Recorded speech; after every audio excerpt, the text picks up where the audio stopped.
जगन्नाथपुरी चले जाओ तो वहां पर भुजा आगे करके पिघले हुए हाथ हैं। गोस्वामी तुलसीदास जी महाराज दर्शन करने गए, जगन्नाथ जी को देखते ही रोने लगे और तुरंत भागे मंदिर से। किसी ने पूछा आप क्यों जा रहे हैं? बोले कि मैंने ऐसे परमात्मा का तो चिंतन कभी नहीं किया था।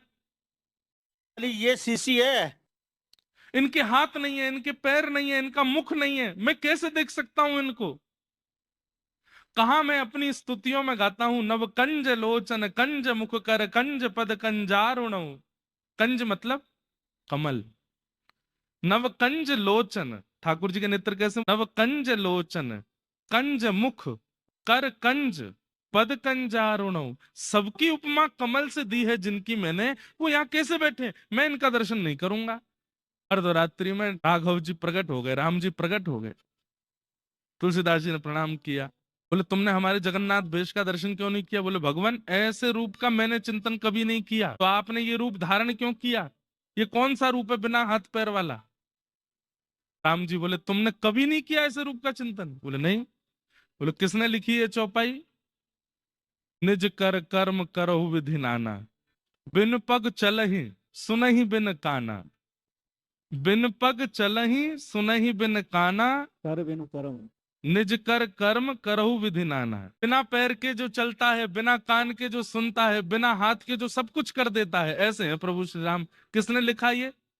गोस्वामी जी को तुरंत याद आया। बोले अरे सॉरी प्रभु, मैं तो भूल ही गया था। बोले ये वही रूप है, जाओ दर्शन करो। बिना हाथ के हम भोजन करते हैं। और जगन्नाथपुरी में एक बात और है, कभी दर्शन करने जाइए, और दर्शन करने कभी क्या जाओ, हमारे साथ चलो। वहां आप देखेंगे महाप्रभु जगन्नाथ जी बैठे हैं कम से कम 3-4 द्वार भीतर, और जहां गरुण स्तंभ लगा है वहां से सब लोग दर्शन करते हैं। गरुण स्तंभ के पीछे, गरुण जहां से सब लोग दर्शन करते हैं उसके पीछे भोग घर है, जहां पर ठाकुर जी की सब प्रसादी रखी जाती है। जगन्नाथ प्रभु अंदर बैठते हैं और कम से कम 3-4 आंगन पार करने के बाद तब वहां भोग रखा जाता है।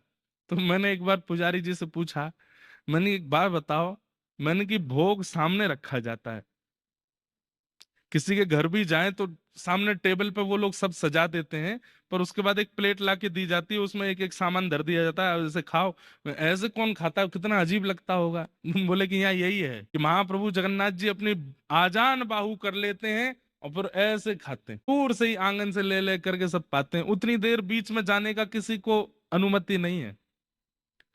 5-6 आंगन छोड़ के भोग रखा जाता है, आजान बाहु होकर के ठाकुर जी पाते हैं।